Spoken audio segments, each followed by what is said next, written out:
د افغانستان په چارو کې د پاکستان استازی محمد صادق وایي ل خپل روسي سیال سره د افغانستان په اړه خبرې کړې دي. هغه جمعه د وحي پاتلسم وویل چې د افغانستان لپاره د روسي له ځانګړي استازي زمیر کابلوف سره په مسکو کې لیدلې دي. د صادق خان په وینا له کابلوف سره په کتنه کې د امنیتي وضعیت د افغانستان لارې د اړیکو د ټینګولو او د انساني ناورین په شان د مسایلو په اړه خبرې اترې کړې دي. لا بل خو ویل کېږي چې مسکو ته د پاکستانی پلاوی د سفر مخه په پاکستان کې له سیلاب ځپلو سره د مرستو جلبول دي.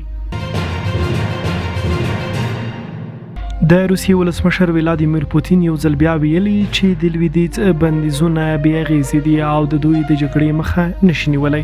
پوتین چې د روسیې په ختیځ کې د اقتصادي فورم یوې سترې غونډې ته وینا کوله ویلي دي چې د لویدیځ بندیزونه پر هیڅ اغېزه نه ده کړې بلکې لا یې خپلواکي پیاوړې کړې ده.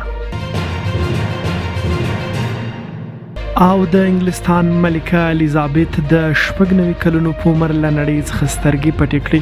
نوموړې په 1952 کال کې د 25 کلونو په عمر د خپل پلار له مړینې وروسته د بریتانیا په تخت کېناسته. ملکه الیزابت 70 کاله کېږي چې د انګلستان ملکه پاتې شوې ده چې 13 ورځ ومړه.